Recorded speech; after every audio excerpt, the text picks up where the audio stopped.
Olá pessoal, sejam todos muito bem-vindos ao canal. Hoje nós vamos dar continuidade à leitura de Vivendo Entre Dois Tempos. Se você ainda não é inscrito aqui no canal, te convido a se inscrever, ativar o sininho de notificações para você receber sempre o nosso conteúdo assim que ele for postado.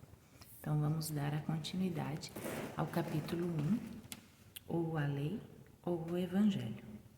A vigência da graça inicia-se com a morte e a ressurreição de Jesus. E é exatamente ali que termina o regime da lei.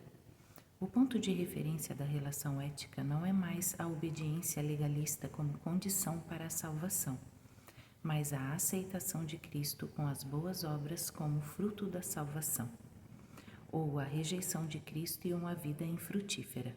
Muitos cristãos são idealistas demais em considerar a Bíblia como um monobloco literário, que propõe uma necessária unidade e continuidade do sistema do reino, mosaico penetrando e se confundindo com o domínio da graça sobre o senhorio de Jesus Cristo. Fazem citações e creem que todas as declarações bíblicas, tanto da antiga como da nova aliança, sejam igualmente atuais, validadas e aplicáveis à vida da Igreja. Não são. Uma vez que a grande dicotomia lei e graça foi estabelecida, a Bíblia passou a ser uma revelação classificada, de fácil assimilação de ambos os propósitos de Deus, o de então e o de agora, o propósito do já, o propósito do agora, e o ainda e do ainda não, o propósito terreno e celestial, e do reino de Israel e do reino da Igreja. O Evangelho da Graça de Deus, que em uma só palavra é a cruz, está afeto à época da Igreja. O Evangelho do Reino foi pregado antes da fundação da Igreja e será novamente pregado depois da parousia, ou o arrebatamento da Igreja. Este será um Evangelho diferente, será o Evangelho da coroa, não o da cruz, graça e reino. Reino aqui refere-se ao reino de Israel. Israel fez sua opção por ficar sob o domínio da lei. Pertence às duas distintas dispensações, que são definitivamente colocadas em contraste. E cada um tem um evangelho próprio, conforme sua natureza. As bases da salvação serão diferentes. O evangelho do reino refere-se à mensagem da velha aliança pregada ao povo de Israel. Tem sua base na lei. O evangelho da cruz tem sua base na graça, pregado no período da igreja. A lei dizia: faça isso e aquilo para que sejas abençoado. Exemplo: se vocês derem atenção a essas leis e as cumprirem fielmente, o Senhor nosso Deus manterá a sua aliança e continuará a amá-los, conforme prometeu aos nossos antepassados. Ele os amará e abençoará, e fará com que se tornem mais e mais numerosos. Ele lhes dará muitos filhos, boas colheitas de cereais, uvas e azeitonas, e muitas crias de gado e de ovelhas. Isso está em Deuteronômio 7, de 12 a 13. O que está revelado aqui é: faça porque você tem que fazer. A graça diz: faça isso e aquilo, porque você já foi ou é abençoado. Faça, pois você deseja fazê-lo. Exemplo: pois pela graça de Deus vocês são salvos por meio da fé. Isso não vem de vocês, mas é um presente dado por Deus. A salvação não é o resultado dos esforços de vocês, portanto, ninguém pode se orgulhar de tê-la, pois foi Deus quem nos fez o que somos agora. Em nossa união com Cristo Jesus, Ele nos criou para que fizéssemos as boas obras que Ele já havia preparado para nós. Isso está em Efésios 2, de 8 a 10.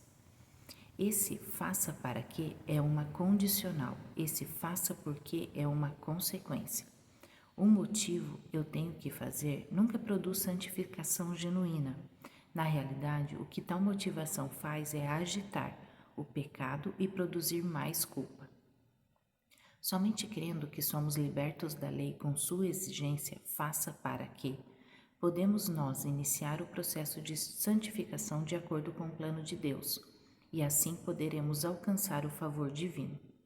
No reino, aqui uma explicação, esse reino é o reino de Israel, não o atual estado espiritual e moral em que a igreja está inserida hoje. A lei espera méritos do homem para produzir seus efeitos. Na Igreja, a graça opera livremente pelos méritos de Jesus. O princípio da lei é o mérito, o princípio da graça é a fé. Sob a lei, o meio soteriológico eram as obras. Sobre a graça, o meio salvífico é Jesus Cristo. Página de sangue. Jesus, o grande sacerdote na nova aliança. A coisa mais importante de tudo o que estamos dizendo tem a ver com o sacerdote que nós temos.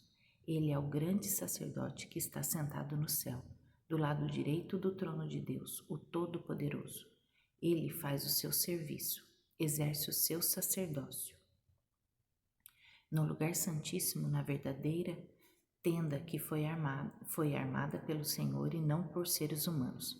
Todo grande sacerdote é escolhido para apresentar a Deus as ofertas e os sacrifícios de animais, e por isso é necessário que o nosso grande sacerdote tenha também alguma coisa para oferecer. Se ele estivesse na terra, não seria sacerdote, pois existem sacerdotes que apresentam as ofertas de acordo com a lei de Moisés. O trabalho que esses sacerdotes fazem é de fato somente uma cópia e uma sombra do que está no céu. Foi isso que aconteceu quando Deus falou com Moisés.